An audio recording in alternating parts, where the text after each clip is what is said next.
Hi, welcome to this week's edition of Blues Talk. Again, John, Dave, and myself. We're going to look back over Leinster's victory in the quarterfinals of the European Cup, all due to European Cup action. Look at some of the new signings and re-signings from Leinster, and also have a quick look at the ladies' games which are being played last weekend and this weekend as well. So, lads, into another semi-final in the European Cup. A really impressive performance. Obviously, we came back from 14-0 down after 10 minutes, and Sexton going off showed a lot of determination and guts and all the different adjectives that you can describe this team as, but they certainly showed it in abundance. Well, Alan Kavanagh sent us a tweet after the match. I said, so after 20 disjointed minutes, we won with a performance of huge energy and lots of skill. Does this mean that Jason and Dave were both right and that this is the first? And I think that pretty much sums it up. First 10 minutes were, disjointed, but by God, the rest of it was very jointed. Yeah, I was really worried after the first 10 minutes because the tackling was shocking. I don't know how usually when they go out like that, it's very hard to turn it around, but they certainly managed. Like, there were 3 and 4 tackles being broken by, especially your man O'Flaherty. He was a thorn in our side. Didn't he get 2 tries early? Yeah. He got the first 2 tries, if I'm not mistaken. So, yeah, just to come back from that and to change your mindset, change your head in game like that, and then Sexton goes off, like you say, and Ross Byrne was okay, mate. You could argue he was getting a bit of an armchair ride, but geez, he made his tackles. He guided them around the park. If I was Jerry Thornley, I'd call it Rog-esque. But he was just what we needed when we needed it. And it's great to see that after, because both Ireland and Leinster, everybody's opinion seems to be, Sexton goes off, you're not winning, But there you go, we are, and we did. Ross does tend to deliver in the big occasions in Europe. I mean, he's done it in the past. I thought it was behind a brilliant pack. Sorry, Dave, he's behind a brilliant pack. Oh yeah, he makes it easier. Yeah. And we saw, I don't want to rain on his parade, but we did see him behind the beaten pack in England in 2 matches against England and Twickenham, and there's serious faults that on those 2 particular days. It kind of and that's the end of my criticism of him. But I would just say it did kind of remind me a little bit, and I might be over egging it, that it was kind of his Croke Park moment. Whereas it was, if you remember, Johnny Sexton wasn't always the finished article back in the 2008, 2009, and I think he might have been actually dropped, and he was playing for Mary's earlier on in that Heineken Cup season. And obviously he came on for Contepomi, kicked a penalty fairly early on, and that seemed to settle him, and then he played great in the final. It just reminded me a little bit of that performance, and I'm not saying he's going to go on and become Sexton, but just the similarities were there. Yeah, everybody needs their first top 10 hit, and he had his there against Exeter. I mean, like, the point you make, Jason, is a very good one about him being kind of in an armchair ride behind a totally dominant pack, because after Exeter scored that second try, they didn't see the ball again until the 45th minute. I mean, we just kept the ball off them and smothered them completely. They could do nothing because they didn't have the ball. And, it was an extraordinary thing for us. And instead of doing, we didn't go out after being 14-0 down. We didn't go out to try and score those 14 points straight away. We went out and built ourselves back into the game, put on pressure, knowing that pressure would lead to Exeter conceding penalties, which they did, which we kicked, and then obviously we took the tries as well. But we didn't try straight away to get those 14 points immediately. We didn't need to score that one brilliant try that would score us 14 points kind of thing. We built ourselves back into the game by the point that, at half-time, as the teams were running off the pitch, if somebody had told you that Exeter were 14 points up at the start of that half, you wouldn't have believed them. No. Indeed. Yeah. Sorry, go on, Jay. Go on, Jay. John. No, I was just going to add to what previously said. It's probably time to move on. Second half was just more of the same. We just we didn't take our foot off their throats. It was just Ruddock had a smashing game. Henshaw obviously had a smashing game. It was Josh van der Fleer. Jesus Christ, he had a belter of a game as well. He's just, I mean, he's always had it. He's always been. They said there was talk that his carrying wasn't quite up to scratch, and that was his work on from Andy Farrell. But he's always carried pretty well. He's tackled like a maniac, and whether he's in attack or defense, he's always super committed. He's always had that in his game. Maybe he's added the extra little bit to his carrying. Maybe it's footwork. Maybe it's, I don't know what he's added exactly, but I think he accelerates when he goes into contact now, and maybe, I mean, by looking at him, you'd say he doesn't look a very big person, and maybe a little bit underpowered, and maybe that's why they were concerned with his ball carrying. But he seems to actually accelerate into contact, which, by that momentum knocks back the larger man who's trying to tackle him. I think he uses a combination about, as you say, Jason, he accelerates, and as you say, John, he uses footwork by picking, a line that will give him an advantage over a defender by not, he doesn't accelerate straight into them. He's looking for soft shoulders. And he doesn't have the physique to do that. No, he can't. He's not going to be Sean O'Brien. He's not going to be Reece Ruddock. So what he's trying to do is he's changed his ball carrying. Not changed it, but he's enhanced his ball carrying to take advantage of what he does have, which is quick feet and pace. Yeah, Caelan Doris is another one who does that kind of stuff. Like, he's not has amazing footwork. He's not a very big man either. I mean, I've stood beside him. He's not small. Like, no, Josh van der Fleer is not small. He's big. He's big for a human being. He's just small compared to your Sean O'Briens, etc. And the pair of them, they're not super huge. They just have all that. And Cronin too has very good footwork in contact. Reece Ruddock maybe not so much. It's not his big party trick. Not that he's rubbish with the feet or anything, but he's more of a cart horse than a fleet foot merchant. But it's just amazing to see. There's obviously a lot of work done on footwork in Leinster, especially back rowers. I mean, you expect backs to have twinkle toes, but all the back rowers in Leinster seem to be able to do this Gordon Darcy-esque, making meters in contact thing. Cronin can do it. Van der Fleer can do it. I think there's a realization that certainly if it didn't exist beforehand, it was certainly brought starkly to bear after the Saracens match that we're not going to win a power game. Okay, we've powerful guys, but we're not going to win a power game. So what we have to do is we have to win the brain game, and that's what we did against Exeter. I mean, we had them on toast. I mean, their line out collapsed. Their breakdown was in serious trouble. They didn't really trouble our breakdown at all. Their maul was very good, but they only got one chance to use it because they didn't have the ball. The ball was kept off them and up the far end of the pitch. And it was smart rugby we played. It wasn't stupid rugby. Kicking the ball to Hogg, particularly this season when he's in really good form, is a shortcut to disaster. And we moved him around the pitch nicely, so that even when the ball did end up in his hands, it ended up in his hands on our terms. Yeah. I think as well, like that, I actually think that going back to Northampton for a number of games when we played them in that final, and then subsequent games, we kind of destroyed that team. And maybe Munster put the final nail in that Northampton team when they got that drop goal after 60 possessions.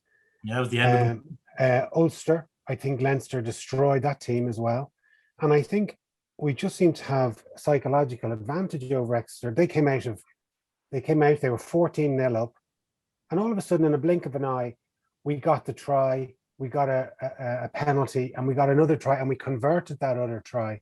And all of a sudden, even when they came back, so we went in at half time, like 14 or 20 points to 14 up.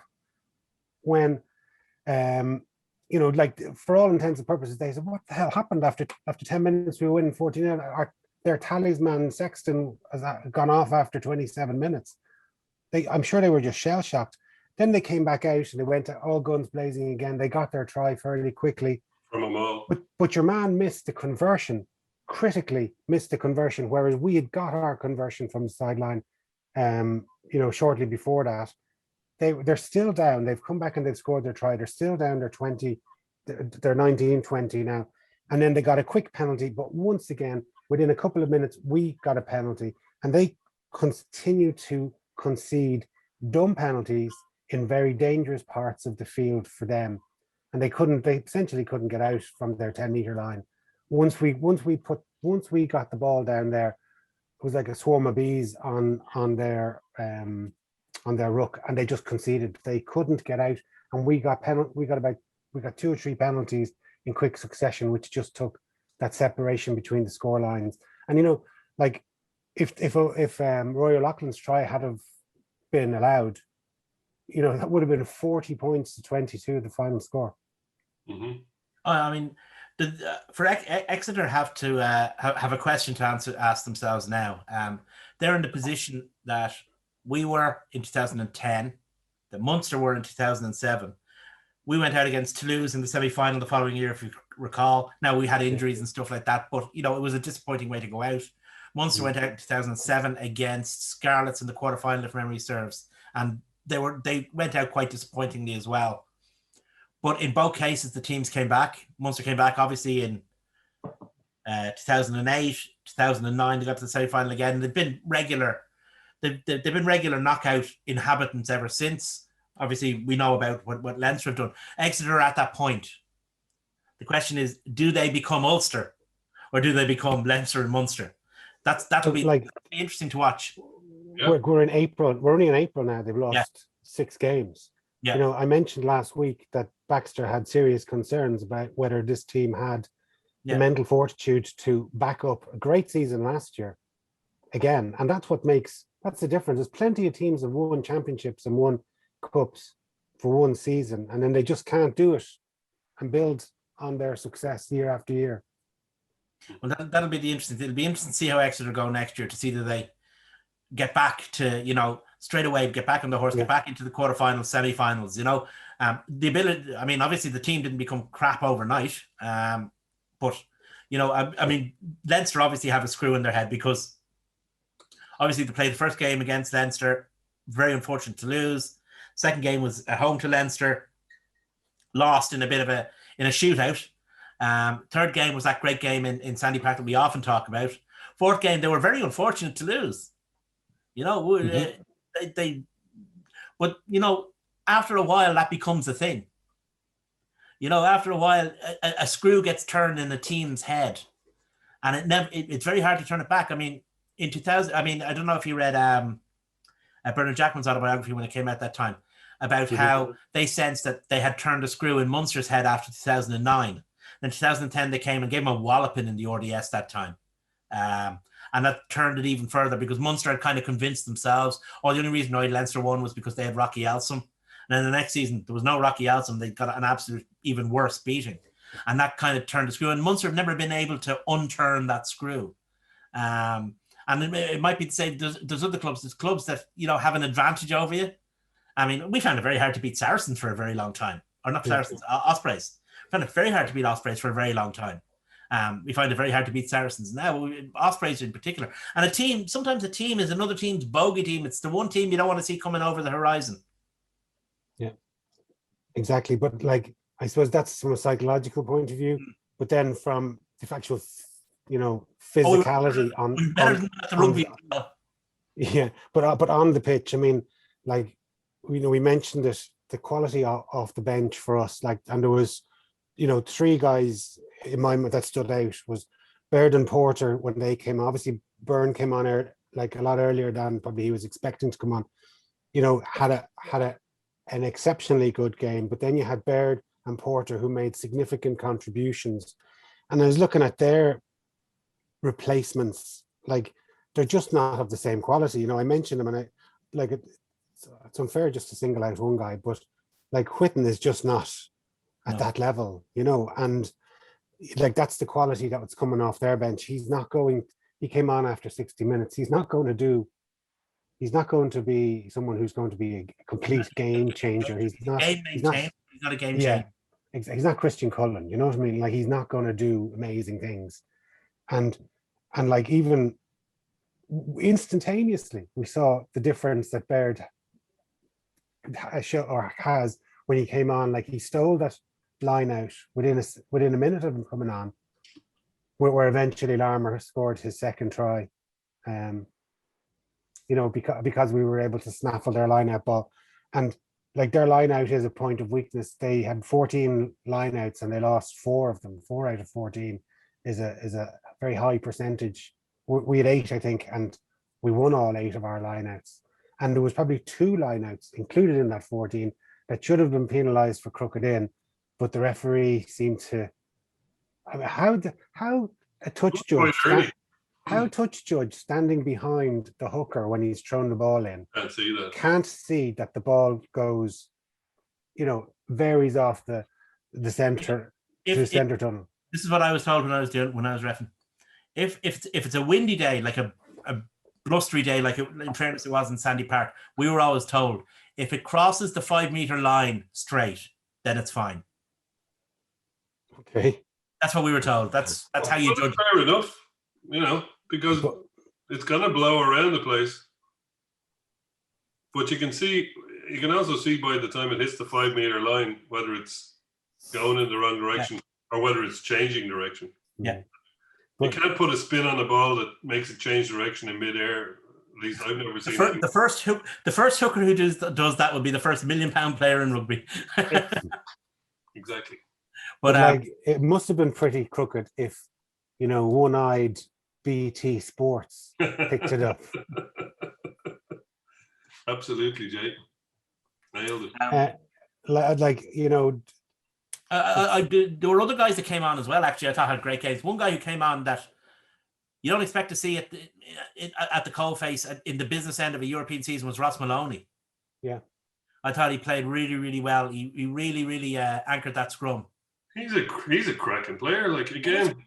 Yeah, but he doesn't get a whole lot of opportunities for various reasons. Mainly, well, the various reasons are James Ryan Baird, Scott Farty, Dev Toner. You know, it's like, you know, if you're playing in a team with Paul McCartney, John Lennon, and George Harrison, you know, you're not going to get your songs published. Are you calling him Ringo? Seriously, I'm not calling him Ringo. Ringo is your point. That's your proof that he is Ringo. I wasn't actually comparing him to Ringo. I was going to name a few other luminaries, but I ran out after the Beatles. Okay,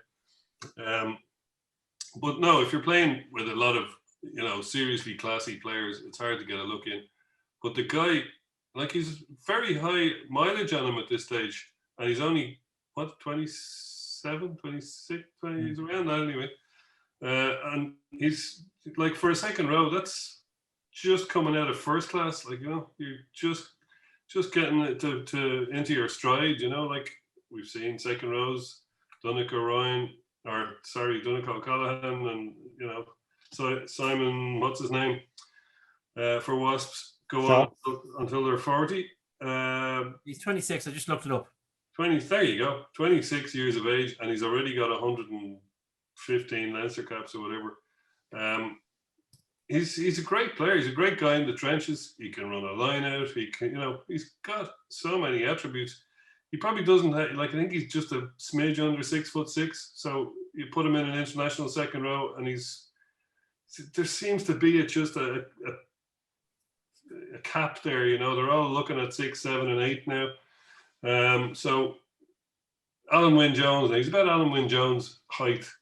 But Alan Wynne Jones is a special case, A, and B, he's not far from retiring.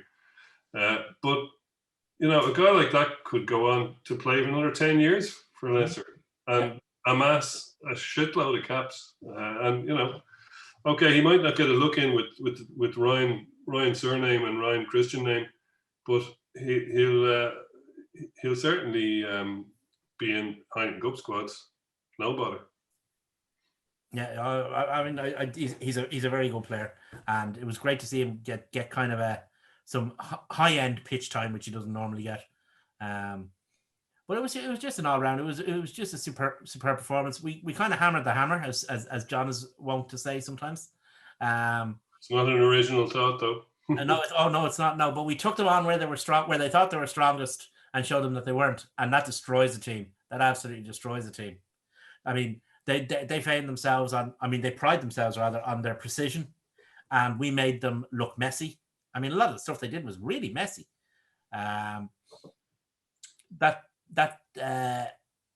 Where the penalty they conceded for running into one another when they were in our 5 meter, that's not something that Exeter do. No, that's because of pressure. That's pressure. Absolutely, and, yeah. And it was pressure everywhere. It was pressure on the pitch. It was pressure on the scoreboard. Like even Baxter again alluded to it in his book. He said, we had loads of time. I don't understand why but like during commentary, it said Exeter had only taken 2 kicks at goal all season. So they went back to where they were used to and what they normally do when they're, 10 meters out from the opposition line. They tap and go. And generally speaking, they score from there.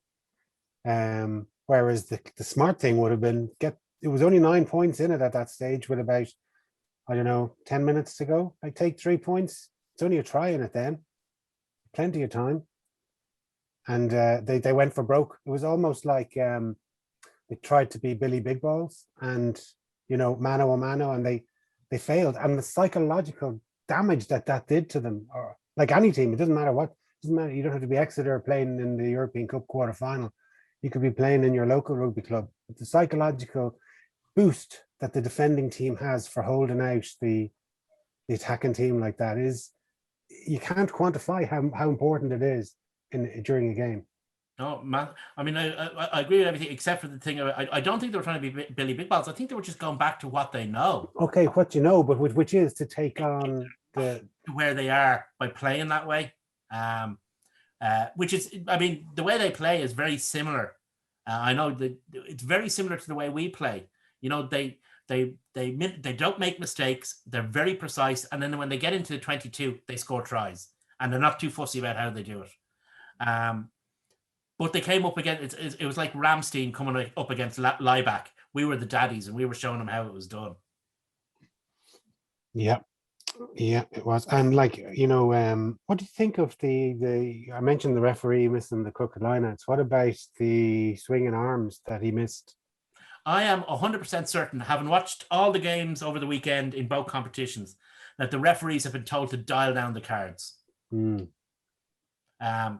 there's every single one of them, there was, in almost every single match, there was a decision that would have led to possibly a red, probably a yellow, that led to nothing. Yeah. I think the referees have been told to dial down the cards, that the authorities reckon that there were too many cards. Now, you can't make an omelet without breaking eggs, and the eggs they've decided to break is over the high tackle. But I think that they think that there's too many eggshells lying around the place. Yeah. You're right. Yeah. There was a lot of the BT guys complaining about, that'll be a card in the Premiership, and I was, because one of them was against us and one of them was for us. So I thought it was good that we didn't win through somebody being carded, or we're away to Exeter, which is pretty hard. Like, you're away to the defending champions. I don't care what you say or who, they're not that good, or they're the defending champions of Europe, and you're away in their backyard. And okay, there's no crowd, but that's still an impressive thing to go and do it. And people are all saying there's going to be an asterisk over this season, whoever wins it, because of all the COVID and people losing games because that they didn't even play in and whatever. And while that's true, if we do go further in the competition, we've gone away to Exeter and won. We're going away to La Rochelle. If we can manage to win that, we're in a final and all bets are off, whether it's at home or away. I'd nearly rather it be away if we make it, just so as we can say, look, we did it the hard way. We went away to Exeter. We went away to La Rochelle. I heard the final could be in the UK because there's a possibility there's going to be crowds and the organisers want some sort of atmosphere. Sure. No problem with that. It wouldn't surprise me if that was the case. I'm not. I mean, obviously, closer to the day, we'll look at it in more depth. But obviously, there's a huge Irish interest because of Rog and because of John O'Gibbs been involved in La Rochelle, and some of the rugby they played has been brilliant. But let's remember, the rugby they played that's been brilliant was against Gloucester and Sale, who lost 3 out of the 4 European matches they played this season. Mm-hmm. And it was only 18-16 at half time. I would. KBA is great, but we'll have to have a much more in-depth look at La Rochelle. I mean, they're going well in the top 14, but they're a French team. So, but I mean, I don't know how easy it is to judge how good or bad they are based on what people are judging how good or bad they are, because the teams that they played are shit. Yeah, but like Sale decided to shoot themselves in the foot for whatever reason. It was like as though someone from the New York crime syndicate gave them a quick phone call at halftime and said the fix is in, lads, because it was 18-16, and then your man decides I don't know what he was trying to do, to fly hack the ball through and misses it, and then the La Rochelle winger chips through, or fullback chips through and scores under the sticks. That's a sickener. And then Sale decided not to score any points until the 76 minutes. So they just decided to pack up the tent and went home. I was heartbroken for former Saracens knob Alex Sanderson. Yeah, he is. Pat, his brother, used to play for Leicester, isn't it right? Yeah. They're a bit. I presume he got the personality. They're a bit BT, all right. But yeah, I'm just surprised that we're writing off La Rochelle so early. No, we're not. The thing is, we have to have a deeper look at them, because the talk that's going around at the moment is based on nothing. And most of the people who were talking about it will only have seen those 2 games because the top 14 isn't on TV here. So it's easy to be kind of fooled by a performance against Gloucester and a performance against Sale. There's going to have to be a much deeper look taken at them before we can say, oh, it's going to be a tight game, or it's going to be what kind of game it's going to be, or what kind of game we're going to have to play against them, even, because we don't even know how they play in the top, or people don't really know how they play in the top 14. Probably know they could be one of those French teams where the ball never sees daylight in the top 14. Yeah, who knows? That's for another week. Yeah. So obviously we mentioned the La Rochelle quarterfinal. That was our Saturday viewing. Sunday viewing was a massive disappointment. I think they played 160 minutes of rugby, and we didn't see one try. I think we saw 20 odd penalties, no tries, and just disappointing fare from all 4 sides. Really looking forward to Toulouse and Claremont. I thought it was going to be a great game. I didn't get to see the first one. At the Bordeaux game, I turned it on just as they were taking the last penalty to win it from their own half. But the other one I was kind of primed for, and it was so disappointing. Yeah, it was 2 sides that can. And now I know the weather didn't help.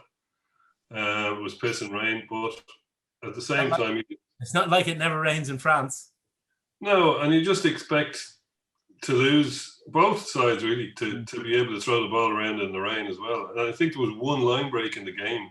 I didn't see the stats, but as far as I was concerned, watching it, there was one time when Toulouse kind of pressed up into the 22 and got round them on the left-hand side of the field. The rest of the game was just... Well, as Jason says, it was 160 minutes of rugby, and the only highlight was a long-ish kick. Yeah. Mm-hmm. And Austin Healy's commentary was quite funny too, I thought. He probably went for beers with Alex Sanderson afterwards. Well, I think he might have gone for psychological help. I think he needed a hug anyway. He was very disappointed. In fairness, it was one of the more honest commentaries I've ever heard. Yeah. So anyway, it's opened the door now for us to play La Rochelle, and Toulouse are taking on, who are they playing? Bordeaux. So that's not till the start of May. So I think we got a Sunday fixture, didn't we? Yeah. Yeah. I think that's good actually, because we don't have to worry about people traveling. So that's usually the reason we hate a Sunday fixture. Yeah. And Sunday away in France. French love their Sunday rugby. It's the funny thing on Sundays. Like I remember going to a petrol station in the middle of nowhere in France. I think it was somewhere between Toulouse and what do you call that place? Anyway, doesn't matter. It was in the middle of France, and I pulled into a petrol station, and there's hundreds, many hundreds of people having a day out in a fucking petrol station, like families. I was like, what is going on here? It was like a motorway service station type thing with restaurant and McDonald's and all that stuff in it. And there were families just sitting around outside and it was just, is this what you do on a Sunday in France? You all go to a petrol station? I thought it was bizarre. But they probably say the same about the dropping well for you frequent, John. That was actually an art happening. Okay. So that's what that was. Went over my head, unfortunately. But I think it's a good thing for us though, because whatever game we have the week before, we've got extra days rest, and then and it doesn't matter what we have the week after because it's actually Ulster and it's at home. So, but it doesn't really matter because it's the bloody Rainbow Cup. If we show up, we do the fixture. It's Yeah, but they'll still play, and as coaches will be still involved in it, and therefore they'll need that time to have the extra days preparation. You got to travel to France, all that kind of thing. Like it gives us that extra bit of time instead of it being it could easily have been on a Friday night for TV, and that would have made that turnaround shorter. Even though there might be no one playing in that match that plays against Munster, I don't know what they're going to do it, but you had a theory there, Dave, about that they couldn't. In subsequent games, they can't play any of the same players or something. What was it? No. It was based around if they weren't allowed, if quarantine government. Yeah, if the government hadn't given an exception to elite sports, we wouldn't have been able to use anyone who'd been in France, including the coaching staff. So it would have been tricky. But that's gone now because of I haven't heard it been confirmed. That's exactly I'm not saying it hasn't been. I haven't heard it. Well, I haven't heard it being confirmed yet. But the ladies, Dave, the ladies are playing on Saturday. Yeah. And there doesn't seem like there was talk of that match possibly being moved to Belfast. Yeah. To kind of circumvent it, but that doesn't seem to have happened. So I'm presuming that it has. Been snuck in under the they're just radar. It's a matter of winding its way through the halls of administration before it's really. But I mean, once it's been kind of announced it's happening, there's no official announcement it's happening, and there's no legislation or whatever is needed, standing orders, whatever. Yeah, well, they do make it up as they go along as well. Well, that's very. I think we're in the 25th iteration of the vaccination plan, so it's a movable feast. It's not like they've got a year to plan it or anything. Well, true. But anyway. Just quickly looking at some of the challenge, because obviously lockdown is on. I think I watched nearly all the rugby that was on the weekend. One of the game, I suppose, the most significance for us was Ulster's game against Saints. I mean, like they nearly threw that game away. They had 3 yellow cards in their favor. They were given a penalty try, and they still managed to go in at halftime 22-14 down. Like I just thought they were, I don't know whether they just didn't seem very efficient in converting any of the possession that they had. That Ulster team's a really weird team. Sometimes it goes out and it looks really good, and it can juggle fire and dance with knives and walk the tightrope, and it's great. And then the next time it comes out and it's fucking rubbish. And it looks like they've never seen a rugby ball in their entire lives. They've been like that for years, so they have been, yeah, that's what I'm saying. But I mean, the personnel changes, the coaching staff changes, but the mindset is still there. It's weird. Not the mindset, but the outcomes are still the same. It is weird, and you'd have thought Dan McFarland had a handle on it, but there was a point in Les Kiss's reign when we thought he had a handle on it. and then it ended in ignominy. I never thought he had a handle on it. Well, okay.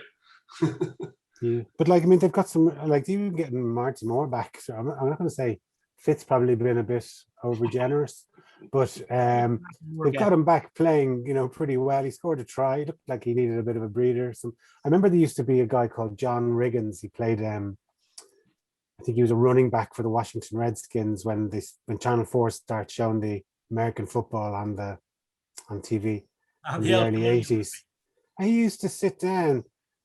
You do run or whatever, score a touchdown, and you'd see he'd have a bottle of oxygen, and he'd have a mask on, taking it in between the plays. It looked like Marty needed it. I mean, he looked absolutely buggered after it. Wait to see Simon Zebo when he comes back from France on the dessert trolley. Well, there you go. I mean, like, I think that's a good bit of business for Munster, actually. Like, I know. Yeah, he's box office, lads. And Munster need bums on seats, and they need to reinvigorate themselves. And like, no better Buchel than him. No, absolutely. Speaking with my marketing hat on, it's a great bit of business. I mean, he is going to galvanize the support. Like, it doesn't matter, even if they were able to sign Bowden Barrett or Brodie Retallick or someone, they wouldn't galvanize the Munster support the way that Simon Zebo would be able to. He is going to put bums on seats. I mean, at a time when Munster are kind of going through an identity crisis, he's going to help them with that identity crisis. Question is what he does on the pitch. I mean, he has all the talent in the world. He's box office, Dave. Box office. When Simon Zebo plays well, he's very, very hard to stop. When he's fit and focused, he's very, very hard to stop. I mean, he's one of the best players in the world when he's fit and focused. Yeah. But like we can kind of slag him off and maybe criticize his fitness regime and so on. He still has scored 60. He's got a savage strike rate. Scored 60 tries for Munster, and I thought I had to look at that today. I think about 48 of them were against Zebre. Okay, fair enough. But like, he still scored he scored in the European Cup final for Racing there against Exeter as well. So he does have a good strike rate. I can't remember who it was. One of you two made the point. There's a big difference between being outside, Finn Russell, Vakatawa, with Teddy Thomas and Curtly Beale, and been outside, Joey Carberry, Damien Diende, and then Chris Farrell falling over. Yeah, he could be starved of possession with the two centres. You might find that he's gonna. It's going to be interesting to see how they work with him as well, because they have about 40 million fullbacks. Yeah, they do. They have a lot of cover in those back three positions, and like there was a guy that he's played very little. I know he got injured. Was Gallagher? Yeah. I have to say I saw him play. I think he scored. I think he's definitely scored, if not one, if not two, if not one, tries against. I think it was Dragons away. I know, admittedly, Dragons away.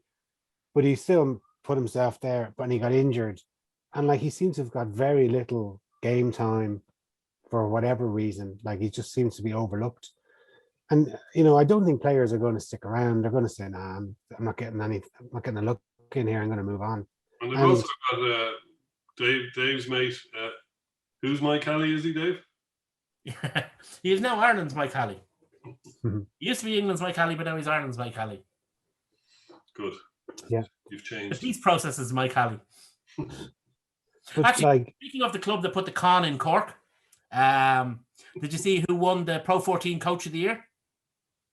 Oh, Mick Bradley, yeah. Son-in-law. Well done. He actually did I think he did a decent job with Zebre this year, in fairness to him. Yeah, absolutely. And he's been in the Kieran Crowley's. Has had Treviso were very good for a couple of seasons, and Crowley was getting the plaudits. And now they're shite, and Mick Bradley is getting the plaudits, rightly, deservedly. Like, when you've got a club like Zebre who very rarely win, to do anything good with them is an achievement. It's like playing behind a beaten pack. If you can do shit behind a beaten pack, you're super. Cue John Cooney, Dave's other mate. But Yeah, hats off to him. Anyway, he put in his apprenticeship with Connacht and in Scotland. For a long time. For a long time, the closest we came to beating the All Blacks was under him. It's true. So there is something there, in terms of coaching ability. There's a great documentary on YouTube. It's about 40 minutes long. I think Rugby Pass produced it, and it's behind the scenes now. It's about 2 or 3 seasons old on Zebra. It's quite an interesting watch. But I think it's probably his second season there, and yeah, it's kind of just their pre-season, but it's interesting just to watch it anyway. So we got a few. Leinster seems to have changed their modus operandum and how they announced their signings this season. They're doing it in dribs and drabs. So we've got all about the likes on social media. It's all about the algorithm, Jason. That's it. Yeah. Keep them watching. Unfortunately, the one that I'm waiting on I haven't heard any. Well, 2 of them actually, Furlong and Toner. They're keeping them for Friday. Maybe that must be it. It's a big social media day. It's Furlong Friday. You're at Leinster Rugby. You want to hit. You always want to hit the eyeballs on a Friday. It's the time you want to do it. I thought you were going to say smash the like button. Which annoys me. Like I was watching the match the Leinster match against Exeter the other day, and I was just thinking as we kicked off, the 2 guys starting in our second row are potentially not going to be there next season. Now there seems to be a bit of positive rumors going around that Toner is going to resign for a year, but hasn't been confirmed yet. And obviously we heard today that Scott Fardy is going to retire. Like, I think you have some stats there, John, on him, do you? I better look them up. They were sent to me earlier by Mr. Michael Thompson, Esquire.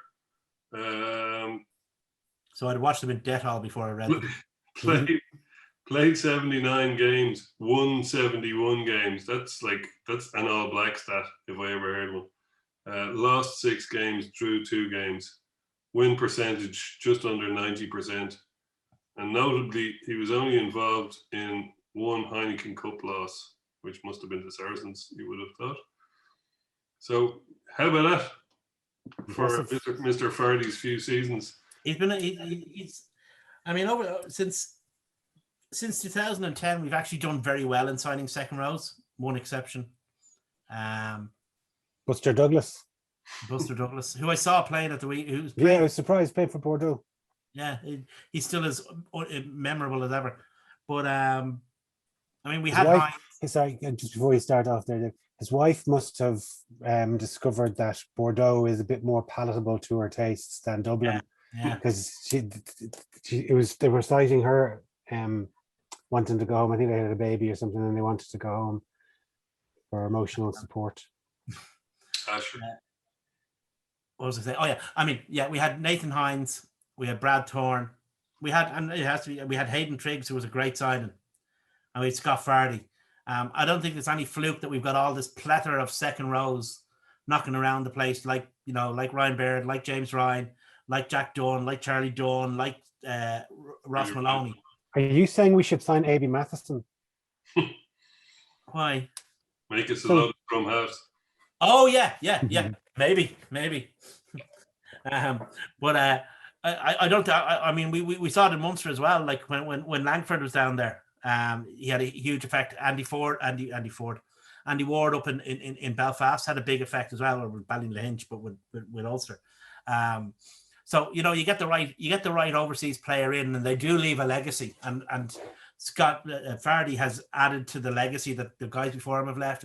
He was a brilliant signing for us, really was. I mean, good footballer, worked hard, dirty fucker. I mean, it was great. That's all 3. Yeah. Nailed a lot. Yeah. Yeah, no, he's just what you need. He hadn't got the comedy effect of Nathan, holding down.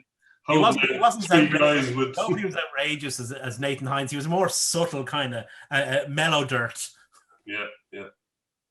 But like, he was fantastic for bringing through so many. And you mentioned second rows. I'm sure he also brought through some of the young crop of back rowers too. I mean, he played in learned an awful lot of him.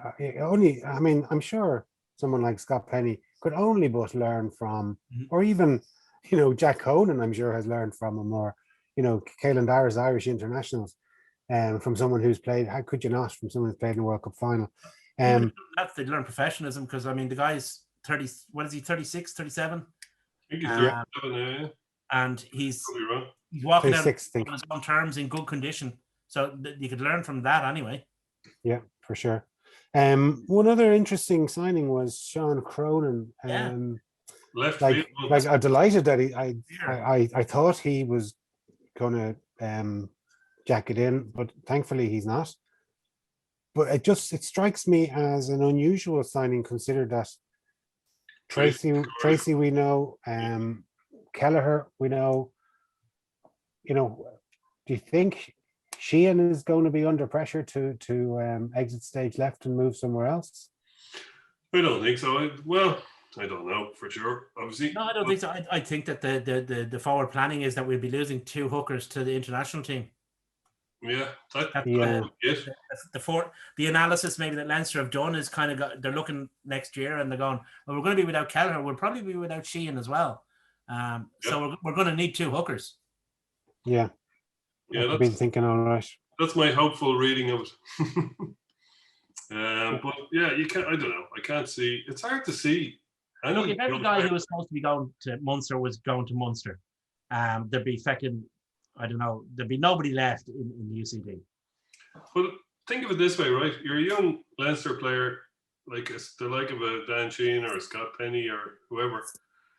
You're probably, living in your mammy's house and, have a nice life, have all your mates here, you're in college, you've got all of that going on.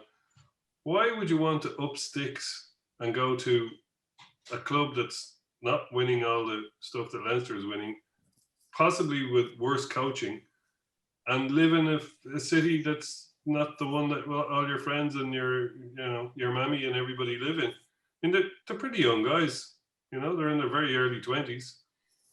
What you want to be a serious carrot, and don't forget the branches are not allowed to outbid each other. I'm sure they can probably throw in stuff like, oh yeah, you can have a house, you can live in this house with 3 other lads, or you can have a car, or but they're not allowed to pay any more wages to the guys. So why would you?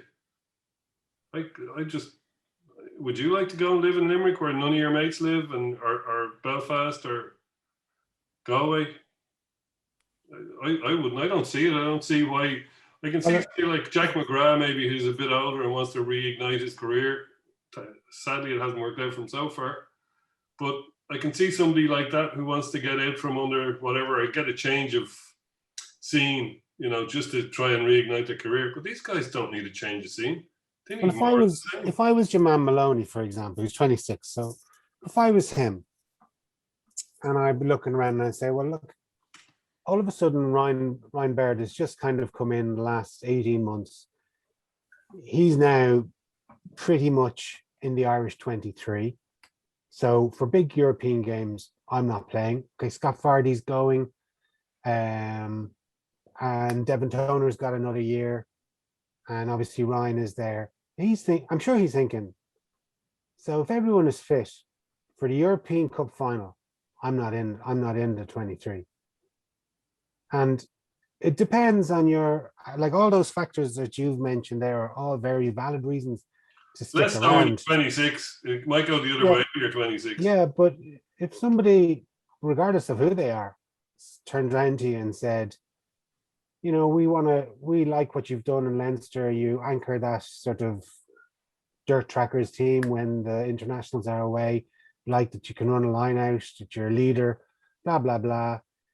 And we want to build our pack around someone like you and 1 or 2 or 3 other, and they list off a few big names. Your head could be turned. And there's nothing wrong with that. If that's... For Russ Maloney, his head's not going to be turned by an Irish accent. Maybe not. But if it's just for argument's sake, say Exeter. No, I understand the point you're making. I could see his head and I could see that been said to him, but it's not going to happen. I mean, he's not going to do all that, like you say, in Galway, Belfast, or Munster for the same money. When somebody from Bath or Harlequins or somebody in France could be saying to him and also offering him big bags of cash. Yeah, but look, I can totally see a 26, 27-year-old wanting to go to France, see the world, do what, done all his college. Just to clarify, I'm making the point about Russ Maloney because I don't think I don't think he's going to be an Irish international. Right? There are guys who would still hold hope of the Irish jersey. They might be attracted to the other provinces. But if a guy is at the point where he's looking at his career and he's thinking, am I going to be an Irish international, or even am I going to be a regular Irish international? I'm not really. So what am I hanging on for? If I it's not like I'm going to be playing for Ireland anyway. So why not go to Sale or to Newcastle or to Quins or to, Biarritz or somewhere where at least I'll get big cash as well. Exactly. That's exactly the point. And my family. You've also, at 26, 27, you've also had a good shot. It's not like you just, you just fell out of the womb and you're still doing your job. I'd hate to see Russ Maloney leave. Oh, absolutely, yeah. I'd hate to see him leave too. But I think he's the kind of, to a certain extent, he's the reincarnation of Leo within the dressing room. He's a real leader. Does all the dirty work. Does it well. Good player. Underrated as a footballer. Absolutely. Does all. I think you have. You have to have that guy on your roster, whether it's Russ Maloney or Billy Holland in Munster. Or Alan O'Connor up in Belfast. You need those guys. Those are the guys that you build a club around, because the other guys aren't going to be there. Yeah. So it's important that Leinster are keeping those guys happy. Yeah. That they have those backup guys that are going to play. Like we probably play, off the top of my head, I'd imagine we play 40 to 50% of our games with our second team. Yeah. And so your second team needs to be pretty strong if you're going to do what we do, win fairly convincingly and top our conference each season to guarantee a home semi-final, to keep our ranking or whatever up for Europe, all these different things. So you can't just what seems to happen in Munster is they've seemed to have a very strong 15, possibly 21 players, and they just a couple of injuries, and they just don't have the depth chart to go down. And as a result, that's why they finish in the semi-final or second place in their conference some years, end up playing us in the semi-final. Well, there's a case in point. Like Ross, would you mind Russ Maloney being subbed up for a European final? It wouldn't frighten me. Exactly. I prefer it didn't happen, but it wouldn't frighten me. It leads us on neatly to I think it was you. Sorry, Judd, that's actually the point I was going to make when I accidentally, and I apologize, Jason, interrupted you. Was that those guys, the guys that you're talking about, the guys who play so many of our games, have on occasion had to play European matches like Michael Bent did last year, and we know that we can rely on those guys. We know we can rely on Ross Maloney. We know we can rely on Michael Bent. We know we can rely on. We had it on Saturday. Rory O'Loughlin had to go and play a European quarterfinal against the champions. But you can rely on them because they're part of that cadre of players who are, the core, the real core of the club. Yeah. I was going to say it leads us neatly on to you sent a text around a few months ago, Jason, mentioning loads of rumors that were supposed to be happening. And one of those rumors was that Cronin, Deegan or Penny was going to leave to go to either Munster or Ulster.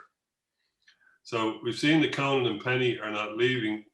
So that leads us on to Max Deegan, who is I'd say he must be 24, 25. He's coming to that stage now where he'll be finished college. He'll be, looking for a bit of adventure. And maybe his head could be turned now. I know he's out injured the whole season.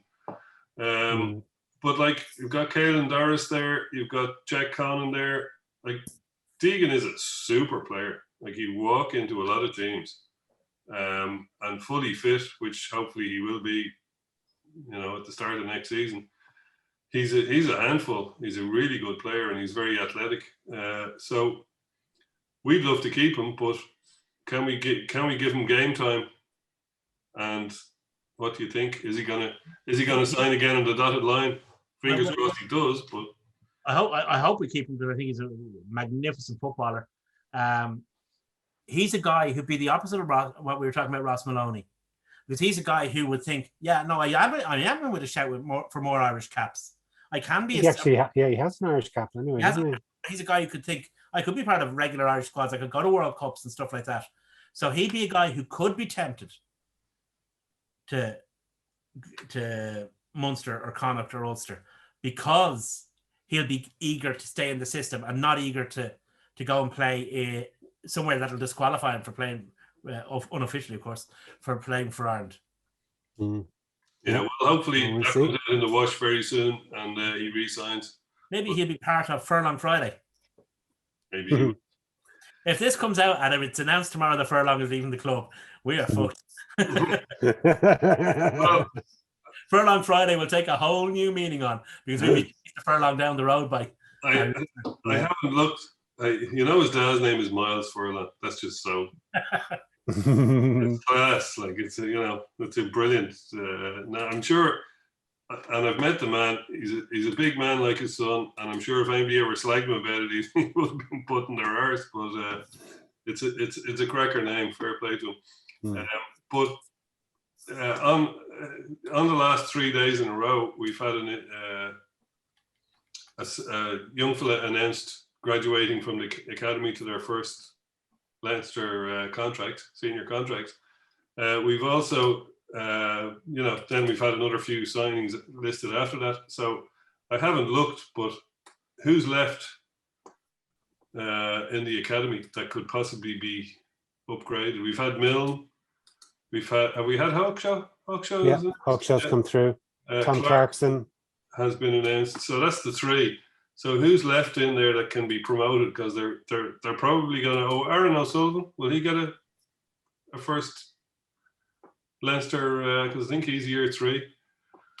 Will he get a first senior contract? Because it seems to be what they're doing every morning. We'll announce an academy graduate, and then we'll follow them with 3 or 4 others. Osborne, he's probably a bit young, is he? Next year, only in first year, barely in first year, I think. But no, he's only in first. Because when you said Osborne, I got confused because he's off to Munster. The scrum half Osborne. Sorry. Jamie's still only in first year. It should be pointed out, by the way, that Craig Furlong's father's name is not Miles. No, it's not. It is. It's not. It's James. It's Miles, okay. I was seething inside at that joke, John. Jamie Furlong. I mean, the other guys who came through, were any of them actually bumped early? I know. Clarkson is a year early. Is Clarkson a year early? He's a talented guy. He sure is. Yeah. Again, though, he's a little bit undersized for a tight head prop at international level. He's still young, John. He is young. He is absolutely. He hasn't finished growing. Well, we've signed a Samoan prop, and I'm going to give this one go, right? So I have it phonetically written down. Okay, so it's Michael Ala. You got that part wrong. Oh, did I? Why? No, that was a joke, Jason. Okay, Michael Ala La Toa. Yeah, it's close. Okay, that's not bad. So anyway, he signed from the Crusaders. I think his brother's an Aussie international, and he's a Samoan international. Yep. So he signed from the Crusaders. I was looking at the team. There was actually an Irish guy playing for them, Oliver Jaeger. That's right. Who played? Who was in the Mike? I'm going to call him Michael. Michael was on the bench when Jaeger was starting, when they played Wellington a few days ago. Yeah. Alalato is normally the guy who starts and Jaeger benches, but they switched it around because it was Wellington. I mean, it's an interesting signing. Kane's allowed, bud. He's a good player. I mean, you don't get to play for the Crusaders if you're not. He's of course his father was there the day half his country beat Wales. Western Samoa in '91. Yeah. If only they played the whole of Samoa. A famous joke in rugby and a famous day. But yeah, I mean, it's a good signing.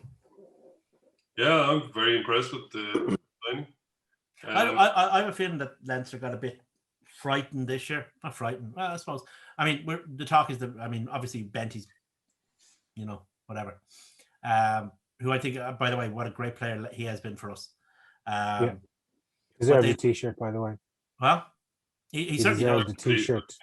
The year went. I'll show you after this is over, Jason. I'll show you the design I actually have for him. Because I have it done. But what was I going to say? Oh yeah. With Porter gone and Furlong gone away with the Irish team, we're left. We would find ourselves, and obviously there's been ongoing injury problems for both, Clarkson and Abdeladze. We would have found ourselves having to dip kind of into, levels below the academy to backfill. So I think they decided to take a jump. Good player became available, so they went for it. Well, we signed ex-Munster guy to cover. We also signed a guy from Lansdowne to cover during the season. A lot of short-term guys. So we need a guy in that position, and people are linking it to Andrew Porter switching back to loosehead, which Andy Farrell seems keen on it. To be fair, he's tried it a little bit. So I'm not saying it's not going to happen. Not going to happen. But I think we saw what happened to Finlay Beelum when they did it against Samoa. And I'm sure he never wants to experience that again. And he kind of, his reputation was, I wouldn't say destroyed, but it's certainly not enhanced by that performance. Well, it doesn't matter what I think, but it's what he thinks and what happened to him on the pitch and how his peers think of him or consider him. And I'm sure no one likes to go flying every single scrum. The thing about Porter is I can't believe why people would be so. I mean, Andrew Porter is a world-class tight head prop. He is one of the reasons why we're so successful, why Leinster is so successful, is that we have two brilliant front rows that can come on and play like for like. And we've done that when we were winning in the early teens and again now. Sorry, Dave. I'd say he's top 5 world tight head props, along with Ty Furlong, funnily enough. He's going to play plenty of rugby. Why would he risk it all to go back to a position where he was, let's be honest, at best mediocre? I'm not sure I go along with him being. He was 5th choice, John. That's the reality of it. Hold on, he was about 4 the last time he played loosehead. He started off in the Leinster squad, and it didn't work out for him. He'd been hopped by Dooley and Byrne, so they decided to see what would happen at tight head. He was miserable as well. Remember, he gave an interview and said he was really, really unhappy. Wasn't enjoying his rugby when he was playing at loosehead prop. Switched to tight head prop. Found it tough learning, but made it. And now he's a world-class player. Why would you take a world-class player? And I just don't see. I don't see the reasoning. And it's not because. Okay, Cian Healy's getting on, so you're looking for the guy who's going to replace him. But we have the guys who are going to replace him. Peter Dooley's a really good player. Ed Byrne's an Irish international. I don't see the need for it. I just don't see the need for it. Well, the need for it is people who want to get Furlong and Porter on the field at the same time. That's what it's about. And like you say, Cian Healy's not getting any younger. If you don't have a strong scrum, John, they'll be on the pitch at the same time under the post watching the penalties sail over. Because you saw that happen in Bath in about 2015, 16? There's all sorts of things happening in the game of rugby, but at the end of the day, if you don't win your set pieces, you aren't winning the game. And the one set piece that generates more penalties than any other is the scrum. Oh, look, you're preaching to the converted here, mate. I'm not advocating a move back to loosehead for the guy. I'm just saying. I just think it's entirely unnecessary, and it's based out of some kind of top trumps idea that we get everyone on the pitch at the same time. But everybody can't be on the pitch, and sometimes you actually want to have a guy who's waiting, so the guy who's on the pitch can empty his arse after 60 minutes, and you bring the other guy on. For sure. And then you start that guy the next week and bring the other guy on. Mm-hmm. That's it. Boys, I just want to briefly talk about the ladies' international. We obviously had a victory against Wales last weekend, 45-0, which is great to see. And we take on France this week. There's a couple of brilliant performances. Test. What's that? It'll be a sterner test. Sterner test, yeah. I mean, they I think also lashed Wales out of it by huge points. So yeah, and like I know we've kind of gone over. We normally do this for an hour, and it's kind of just gone over it now. But like I was listening to. There's been obviously a lot of media coverage. I was listening to Off the Ball, and they kind of brought up the subject of professionalism, and maybe we'll leave it just touch on it very briefly, but we'll leave it and we'll come back to, because next week we won't actually have a match to review except the ladies' match, and we have obviously look forward to our Rainbow Cup game against Munster with a bit more time. But but like, they're playing France, but like one woman who stood out head and shoulders was Bevan Parsons. Like her, I don't know, like, she's just a very impressive athlete, and she's still fairly young. Like, I think she was playing for Ireland when she was 16. She's only 19 now, I think.